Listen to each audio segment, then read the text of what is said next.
अस्सलाम वालेकुम रहमतुल्लाहि वबरकात। मौजू हमारा जो है वो सबका है कामयाबी। तो कामयाबी के टोटल 4 पॉइंट्स थे। तो 2 पॉइंट्स जो है वो मैंने पिछले टॉपिक के अंदर आपको समझा दिए हैं, आप मेरी वीडियो जाकर देख सकते हैं जिन्होंने नहीं देखी।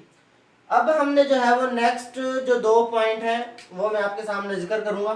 सबसे पहला जो टॉपिक था वो था ईमान। ईमान के बाद जो मैंने टॉपिक बताया था वो था इताअत रसूल। इताअत रसूल के बाद जो मैंने तीसरा टॉपिक बताया था वो इखलास था। और इखलास के बाद जो चौथा जो पॉइंट है वो है हुकूकुल इबाद।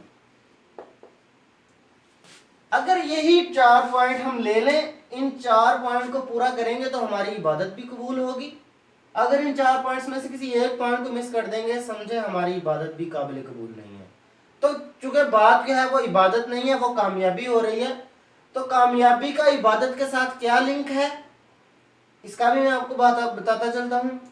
और ये बात बताने से पहले मैं आपके सामने एक बात डिस्कस करना चाहता हूँ, वो ये है कि हर बंदा जो है वो कामयाबी डिस्कस करता है जब जब इसके बारे में सोचता है, इंटरनेट पे सर्च करता है या किसी बुजुर्ग से पूछता है या अपने टीचर से या साथी इकराम से या फिर किसी मोटिवेशनल ट्रेनर से या किसी बड़े नफ्सियाती से सवाल करता है, तो बस उसके जहन में सिर्फ एक ही बात होती है कि जी बाबा जी मुझे ऐसा नुस्खा बताएं, मुझे एक ऐसा तरीका बताएं कि उसको अपनाते हुए मैं कामयाब हो जाऊं। देखो दोस्तों, कामयाबी सिर्फ पैसे का या दौलत का या आप कह लें कि गाड़ी बंगले का या एक अच्छा कारोबार का, इन सारी चीज़ों का नाम कामयाबी नहीं है। ये तो एक ज़िंदगी गुजारने के एक अदवार हैं। ज़िंदगी गुजारने के समझ लें हमारे पास हथियार हैं कि जिन हथियार को इस्तेमाल करके हम इस ज़िंदगी का जो है गुजार कर हमने अपनी आखिरी मंजिल की तरफ जाना है। आपने अक्सर हयात के बारे में सुना होगा। हयात ज़िंदगी है और ये जो ज़िंदगी है ये अबदी है, अबदी नहीं है। ये एक ना एक दिन ख़त्म हो जानी है, ये फ़ानी ज़िंदगी है, इसने फ़ना हो जाना है। और जो हयात है वो हमेशगी वाली है, जो जन्नत के अंदर मिलने वाली है। तो खैर टॉपिक जो है, हम अपने टॉपिक की तरफ आएंगे। तो उससे पहले जो मैंने बात करनी थी वो बात मैं अर्ज करता चलूँ, वो ये है कि जब हम ये बात डिस्कस करते हैं ना कि जी कामयाबी कैसे मिलती है, इन सारी डिस्कशन के साथ साथ हम क्या कर रहे होते हैं अपनी सोशल लाइफ के अंदर या वैसे हमारा फैमिली के अंदर हमारा जो आप उसको कह लें कि लाइफ स्टाइल है वो कैसा है। हमारी कामयाबी के ऊपर हमारा लाइफ स्टाइल जो है ना वो डिपेंड करता है। लाइफ स्टाइल कैसा है, उस लाइफ स्टाइल को देखकर हमारी ज़िंदगी जो है हम उस चीज़ को अंदाज़ा और मुशाहिदा भी कर सकते हैं कि आया हमारी ज़िंदगी जो है वो कामयाबी की तरफ जा रही है या नाकामी की तरफ। आपने अक्सर देखा होगा आजकल के नौजवान किन चीज़ों के पीछे पड़े हुए हैं, प्रैंक्स के पीछे पड़े हुए हैं, ठीक है। उसके बाद सोशल मीडिया के ऊपर चले जाएं तो सोशल मीडिया के ऊपर भी ऐसे ही है, फजूलियात की तरफ, फहाशी की तरफ, उरियानी की तरफ, ठीक है। और ये मुख्तलिफ ऐसे हमारे दुश्मनान इस्लाम और दुश्मनान नौजवान हैं, उन्होंने मुख्तलिफ ऐसी एप्लीकेशंस बना दी हैं कि जिन एप्लीकेशन का इस्तेमाल करते हुए हमारी जो यूथ जनरेशन है वो एक तबाही और बर्बादी की दलदल के अंदर जो है वो धंसती चली जा रही है। कभी गौर नहीं किया, हम अक्सर देखते हैं कि फहाशी की तरफ जाने वाले इतने आसान रास्ते हैं और उनके ऊपर अमल करने के लिए इतनी आसानी है कि हम सोच भी नहीं सकते। अगर हमने एक अच्छी बात को फैलाना है तो हम बड़ी तगोदो करने के बाद उस बात को पहुंचा पाते हैं। और अगर 10 बंदे उस बात को सुनते हैं तो 2 बंदे ऐसे होते हैं जो अमल करने वाले होते हैं या एक होता है, बाकी 9 और 8 जो है लोग वो अपनी उस जिंदगी के अंदर उसको इम्प्लीमेंटेशन में लाते ही नहीं है, उसको अप्लाई करते ही नहीं है अपनी लाइफ के ऊपर। और अगर हमने कोई फहाशी की बात हमने बस शेयर करनी है या हमने किसी को बतानी है, सारी दुनिया उसको देखना शुरू हो जाएगी। खास करके यूथ फोर्स, जो यूथ के जो है जो यूथ फोर्सेस हैं, जो नौजवान तबका है, ये जो लोग हैं ये उन बुराइयों की तरफ, फहाशी और रुयानी की तरफ ऐसे लपकते हैं कि जैसे परवाना जो है वो रोशनी की तरफ लपकता है। तो अगर हम चाहते हैं कि हमने अपनी ज़िंदगी को कामयाब बनाना है तो खुदारा اپنی زندگی کے اندر سے ان چیزوں کو نکالیں. کامیابی کیسے حاصل ہوتی ہے اس چیز کی طرف توجہ دو کریں. یہ فحاشی اور یعنی یہ ٹک ٹاک کے اوپر جو ہے مستیاں مذاق، یہ پرینکس بنانا، ویڈیوز، یہ ایسی ایسی پرینکس ہیں بزرگوں کے ساتھ، بچوں کے ساتھ، ایسے ایسے پرینکس ہیں کہ ہم بڑے مزے لے لے کر ان کو دیکھ رہے ہوتے ہیں، اور کوشش یہ ہوتی ہے کہ جی ہم کامیابی کی طرف جا رہے ہیں. یہ کامیابی نہیں ہے، اس کو کامیابی نہیں کہا جاتا. تو یہ آپ سے ایک چھوٹی سی ریکویسٹ تھی کہ اچھی چیز، اچھی بات کو پروموٹ کریں، اچھی چیز کو جو ہے وہ آگے شیئر کرنے والے بنے، نہ کہ فضولیات باتوں کے اندر لوگوں کو بھی الجھائیں، خود بھی الجھیں، اپنی دنیا بھی خراب کریں اور لوگوں کی دنیا بھی، اور ساتھ ساتھ اپنی آخرت بھی خراب کر رہے ہیں اور ساتھ میں دوسروں کی بھی. ہمیشہ اپنی دنیا اور آخرت کے بارے میں سوچیں اور دوسروں کی دنیا کے بارے میں جو ہے وہ سوچیں. نبی صلی اللہ علیہ وسلم کا فرمان ہے کہ جو مومن ہے وہ اس کے منہ سے کبھی بھی ایسی بات نہیں نکلتی کہ جو جھوٹی ہو. مومن کبھی بھی جھوٹ نہیں بولتا، اور وہ ایسے اپنے کردار سے، اپنے اعمال سے ایسا کام نہیں کرتا کہ جس کو دیکھ کر لوگ جو ہیں وہ پریشان ہوں. تو ہم نے اپنی زبان سے، اپنے ہاتھ سے کسی بندے کو، کسی شخص کو پریشان نہیں کرنا. ٹھیک ہے، تو کامیابی کی طرف چلتے ہیں. ایمان اور اطاعت رسول جو ہے وہ ہم نے پڑھ لیا تھا. تو اچھا، ان چیزوں کا تعلق تو میں نے شروع میں بات کی تھی کہ عبادت کے ساتھ ہے، تو پھر اس چیز کا تعلق کامیابی کے ساتھ کیسے ہوا؟ سمپلی سی آپ مثال لے لیں. ایک مؤذن ہوتا ہے، وہ دن میں 5 مرتبہ صدا لگاتا ہے، حیا علی الفلاح، ہے نا، حیا علی الفلاح. کیا کہہ رہا ہوتا ہے؟ کہتا ہے کامیابی کی طرف آؤ. بھئی کون سی کامیابی؟ مسجد کے اندر، پوری دنیا کے اندر 5 وقت جو ہے وہ یہ صدا لگائی جاتی ہے اور یہ پکار ہوتی ہے کہ جی حیا علی الصلاح، کامیابی کی طرف آ جاؤ. پھر جو ہے وہ فجر کی نماز کے اندر مؤذن جو ہے وہ اضافی کلمات کہتا ہے اور کہتا ہے الصلاۃ خیر من النوم، نماز جو ہے وہ نیند سے بہتر ہے، سونے سے بہتر ہے، کامیابی کی طرف آؤ. کامیابی کس چیز کے اندر ہے؟ کامیابی جو ہے وہ ان 4 چیزوں کے اوپر عمل کرنے کے اوپر ہے. کامیابی جو ہے وہ نماز کے اوپر ہے. نماز تب کامیاب بنائے گی جب یہ چیزیں پوری ہوں گی. یہ ان چیزوں میں سے کوئی ایک بھی چیز مسنگ ہوگی، ہماری جو نماز تھی، جو کامیابی کی کنجی تھی، وہ سمجھ لیں ختم ہوگی. تو کامیابی حاصل کرنے کے لیے ان 4 چیزوں کی بڑی سخت ضرورت ہے. عبادات کو بھی قبول کروانے کے لیے ان 4 چیزوں کی بڑی سخت ضرورت ہے. تو اخلاص جو ہے سب سے پہلے میں ڈسکس کر لوں، کیونکہ 2 پوائنٹس میں نے ڈسکس کر لیے تھے. اخلاص کیا ہے؟ اخلاص اگر آپ کہہ لیں تو یہ بہت بڑا سمندر ہے. اگر اس کو گہرائی سے جانچیں تو یہ سمجھ لیں کہ ایک آدمی کو غنی کر دیتا ہے، بے پرواہ، اس کا دنیا کے ساتھ کوئی لینا نہیں ہے، کوئی دینا، دنیا کے ساتھ اس کا کوئی تعلق نہیں ہے. دنیا کے اس جو فانی تعلق کو ختم کر دینے والا ہے اخلاص. کیسے ہے؟ فار ایگزامپل ایک شخص ہے، وہ عبادت کرتا ہے، عبادت کرتے ہوئے وہ دیکھتا ہے کہ اس کے پاس اخلاص نہیں ہے. وہ اپنی عبادت کو قبول کروانے کے لیے اخلاص ڈھونڈتا ہے. اگر اخلاص نہیں ہے تو وہ اپنی عبادت کو قبول کروانے کے لیے وہ کیا کرتا ہے؟ وہ کہتا ہے ماما میں نے نماز پڑھی ہے، بابا دیکھو میں نے نماز پڑھی ہے، بھائی میں نے نماز پڑھی ہے، بہنا دیکھو میں نماز پڑھ کے آیا ہوں، یا میں نے روزہ رکھا ہے، یا میں نے فلاں عبادت کی ہے. یہ اس کا لوگوں کے ساتھ سروکار ہے، اپنے رب کے ساتھ تو اس کا تعلق ہے ہی نہیں. ہاں، جب اس کا تعلق میرے رب کے ساتھ ہے نا، پھر وہ کہتا ہے بہن دیکھ لے، بھائی دیکھے، ابو دیکھے، کوئی رشتہ دار دیکھے یا نہ دیکھے، میرا رب مجھے دیکھ رہا ہے. میں نے اپنے رب کو راضی کرنے کے لیے یہ عمل کرنا ہے. میں لوگوں سے بے پرواہ ہوں، لوگ کیا کہیں گے، دنیا کیا کہے گی، معاشرہ کیا کہے گا، مجھے کوئی غرض نہیں. میں بے پرواہ ہوں، مجھے کوئی کسی کا ڈر نہیں ہے. مجھے اپنی عبادت کے اندر، مجھے اپنے عمل کے اندر، اگر عمل کا جواب دہ ہوں تو میں کس کو ہوں؟ اللہ تبارک و تعالیٰ کو.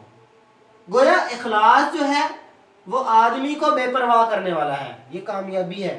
جب ایک بندہ جب کاروبار شروع کرنے لگتا ہے تو لوگ اس کو باتیں کرتے ہیں، اور یار یہ جو ہے کاروبار تم نے شروع کیا ہے یہ ٹھیک نہیں ہے، اس کے اندر یہ نقصان ہے، اس کے یہ جو ہے سائیڈ ایفیکٹس ہیں، اس کے یہ پرابلمز ہیں، بندہ کیا کہتا ہے؟ کہتا ہے چھوڑو یار، میں کاروبار کرنے لگا ہوں، نفع نقصان میرا ہے، میں دیکھ لوں گا۔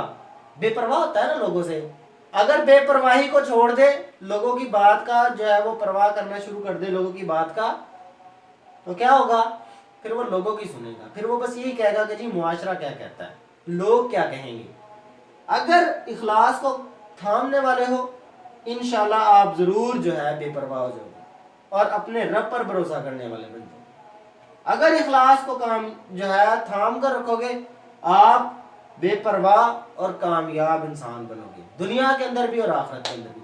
وگرنہ آپ کی عبادت دنیا کے اندر بھی ضائع ہے اور آخرت کے اندر بھی بڑی سخت، اور نبی صلی اللہ علیہ وسلم کی بڑی مشہور حدیث ہے، 3 ایسے اشخاص کو جہنم کے اندر ڈالا جائے گا جس کے اندر مجاہد، قاری اور اس کے بعد ایک بہت بڑا سخی ہوگا۔ حالانکہ دیکھا جائے قاری کا کام سارا دن قرآن پڑھنا ہے، لیکن لوگوں کو راضی کرنے کے لیے تھا۔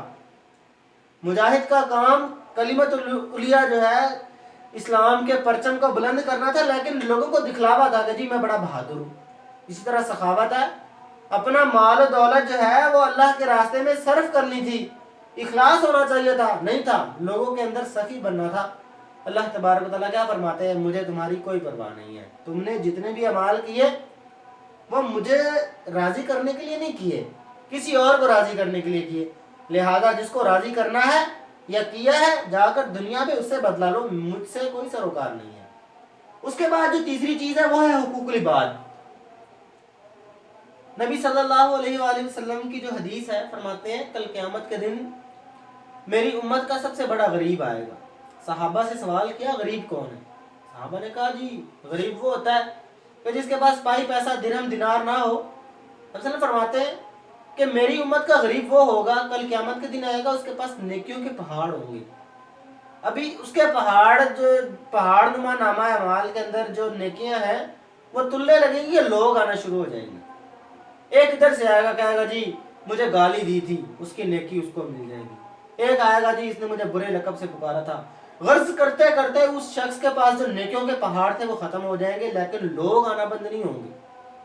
لوگ آنا بند نہیں ہوں گے، اللہ تبارک و تعالیٰ کیا کریں گے؟ اب لوگوں کی برائیاں اس کے سر ڈالتے جائیں گے، اس کے سر ڈالتے جائیں گے۔ اب جو شخص نیکیوں کے پہاڑ لایا تھا، اب اس کے پاس گناہوں کے پہاڑ ہیں، گناہوں کے پہاڑ لے کر وہ جہنم کے اندر۔ اب دیکھو غور کرو، دنیا کے اندر تو بڑے کام کیے، نیکی کے اندر آگے تھا، نمازیں پڑھتا تھا، صدقہ خیرات، ٹھیک ہے، روزہ زکوٰۃ، ہر چیز کی پابندی تھی، لیکن جو حقوق العباد لوگوں کے حقوق تھے کہ معاشرے میں کسی بچے کے ساتھ کیسے بولنا ہے، کسی بڑے کے ساتھ کیسے بات کرنی ہے، کسی بزرگ سے کیسے بولنا ہے، چھوٹے بڑے کا جو ادب اور احترام تھا، معاشرتی جو حقوق تھے، سب کو بھلا دیا، صرف اللہ کو راضی کر رہا ہے۔ اللہ تب راضی ہوگا جب معاشرے کے اندر جو بیٹھے جو لوگ ہیں ان کے دل کو ٹھیس نہیں پہنچانی۔ اللہ کو راضی کرنا ہے، پر معاشرے کے لوگوں کو بھی ایک لمٹ اور ایک حد کے اندر رہتے ہوئے آپ نے اس کو بھی ساتھ میں لے کر چلنا ہے۔ تو اگر آپ چاہتے ہو کہ کامیابی آپ کے قدم چومے، تو آپ نے جو معاشرے کے اندر رہنے والے لوگ ہیں ان کا بھی خیال کرنا ہے، غریب کا خیال رکھنا ہے، امیر کا خیال رکھنا ہے۔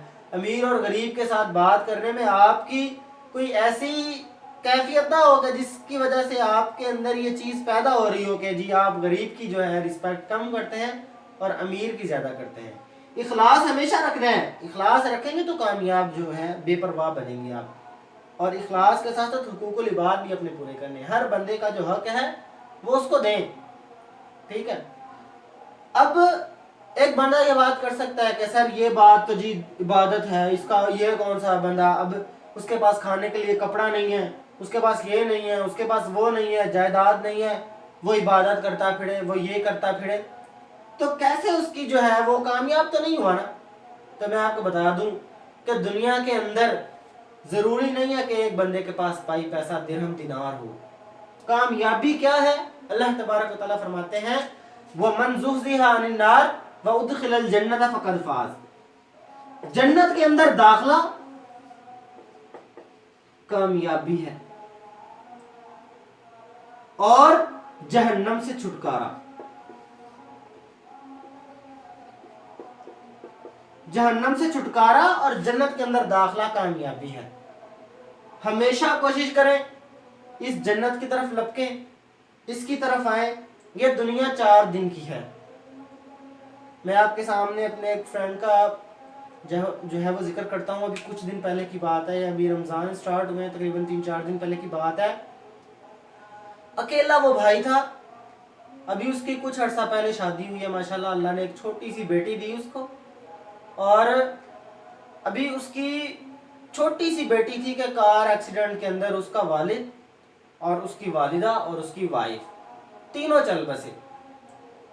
कामयाबी, जब भी मैंने उसे बात करनी ना, तो बड़ा ही वो मैच्योर बंदा था, अभी भी माशाल्लाह बड़ा मैच्योर है, अपने अंदर जो है बड़ा गहराई को जानने वाला है, फहम व फरासत वाला बंदा है। तो जब भी मेरी उससे बात होती थी ना, तो स्कूल के अंदर भी वो माशाल्लाह टॉपर था, टॉपर रहा है वो। फर्स्ट क्लास से लेकर माशाल्लाह 8th क्लास तक जो है ना उसने अपनी क्लास के अंदर टॉप ही किया है। मेरा बड़ा अच्छा फ्रेंड था। तो मैं आपके सामने ये रखना चाह रहा हूँ कि ये दुनिया, ये रंगीनियाँ सिर्फ 4 दिन की हैं। कुरान के अंदर अल्लाह तबारक व तआला फरमाते हैं कि ये जो दुनिया है ये फ़कत एक धोखा और एक आप समझ लें कि खेल तमाशे का नाम है, इसके अलावा और कोई चीज़ नहीं है। मैं आपके सामने एक छोटा सा वाक़या जिक्र करता हूँ कि एक शख्स ने दुनिया के बारे में पूछा कि दुनिया को क्या कहा जाता है। कहा मता। मता ये मता कहते हैं माल को। तो हकीकत में ये मता माल को नहीं कहा जाता। एक औरत जो है वो गुजर रही थी, तो उसने अपनी बच्ची से पूछा कि बेटा आप देखो वो डॉगी गुजर रहा है, उस डॉगी का मुंह के अंदर एक गोश्त का टुकड़ा था, गला सड़ा कोई गोश्त का टुकड़ा उसके मुंह में था, वो लेकर जा रहा था, या गालिबन उसके मुंह में ना किसी बकरी का या जानवर का कान था। तो वो औरत अपनी बच्ची को समझाते हुए कहती है कि बेटा जो उसके मुंह के अंदर जो वो कान या वो गोश्त का बोसीदा जो टुकड़ा है उसको मता कहा जाता है, वो मता है। अगर इस मालो मता के चक्करों में पड़ोगे तो ये दुनिया ऐसी बोसीदा है, दूर दूर से बड़ी प्यारी लगती है, बड़ी खूबसूरत है, बड़ी रंगीनियों वाली है, लेकिन दुनिया और आखिरत के अंदर तबाह कर देने वाली होती है। तो इस दुनिया के साथ दिल नहीं लगाना। कामयाबी चाहते हो, इन चारों उसूलों पर अमल करो। ईमान खालिस हो, इताअत रसूल के मुताबिक हर अमल हो, इखलास के साथ भरा हुआ हो, और मुआशरे के अंदर रहते हुए जितने भी आपके जो मातहत या आपके ऊपर जितने भी लोग हैं उनका क्राइटेरिया बनाएं, और हर बंदे के साथ बात करते हुए आपके पास कोई अलग से ऐसी फीलिंग्स ना हो कि जी इस एक की तरफ मोहब्बत माइल हो रही है और एक की तरफ कम, ऐसा बिल्कुल ना हो। बराबर के हुकूक सबको दें। जिसकी जो क्राइटेरिया में जो वालिदैन हैं, जो रिश्तेदार हैं, अजीज़ व क़ारिब हैं, हर एक का क्राइटेरिया बनाएं और उस मुताबिक उनकी रिस्पेक्ट करें, ठीक है। फिर इंशाल्लाह ये दुनिया भी सुकून वाली होगी और आखिरत भी सुकून वाली होगी। हुकूकुल इबाद से रिलेटेड एक हदीस मैं आपके सामने शेयर करता हूँ। नबी करीम सल्लल्लाहु अलैहि वसल्लम फरमाते हैं, मन अहब्बा अन युबसतलहु फी रिज़्क़िही, जो बंदा ये पसंद करता है कि उसके रिज़्क़ को बढ़ा दिया जाए, व अन युनसअलहु फी असरिही, और उसकी उम्र को बढ़ा दिया जाए, तो उसको चाहिए कि वो सिला रहमी करे। अब रिज़्क़ को बढ़ाना और उम्र को बढ़ाना दोनों चीज़ें लाज़िम मलज़ूम है। आप गौर से कभी घर में बैठ के सोचिएगा कि रिज़्क़ का बढ़ाना कैसा होता है। एक बंदा सारा दिन रिज़्क़ की तगोदो के लिए लगता है, और रिज़्क़ इसलिए अच्छा कमाता है ताकि उसकी सेहत अच्छी हो, उसकी जो बॉडी लैंग्वेज है वो अच्छी हो। जब उसकी बॉडी अच्छी होगी, उसकी सेहत अच्छी होगी, उसकी ज़िंदगी का मकसद पूरा होगा। तो जो बंदा चाहता है कि उसकी ज़िंदगी जो है और उसकी जो रिज़्क़ है उनको बढ़ा दिया जाए, तो वो सिला रहमी करे। तो सिला रहमी बढ़ाएंगे, हुकूकुल इबाद, और उसके बाद इखलास, इताअत रसूल, ईमान, इन सारी चीज़ों को अगर आप यकसा लेकर चलेंगे, इंशाल्लाह आप दुनिया के अंदर आपको गाड़ी, बंगला, दौलत, ये चीज़ें ना भी मिलें, ये दुनिया फ़ानी है, एक ना एक दिन इसने ज़रूर ख़त्म हो जाना है। आप इंशाल्लाह इन 4 बातों को मद्देनज़र रखते हुए अपनी दुनिया को और अपनी आखिरत को हमेशा हमेशा के लिए रंगीन और कामयाब बना सकते हैं। ये बातें बड़ी गहराई वाली हैं, ज़रा गौर से सोचेंगे तो समझ आएगी। अल्लाह तबारक व तआला से दुआ है कि अल्लाह तबारक व तआला हमें सही और हकीकी जो कामयाबी है उसको समझने और उसके मुताबिक उसकी तरफ लपकने की तौफीक अता फरमाए। अस्सलामु अलैकुम व रहमतुल्लाहि व बरकातहू।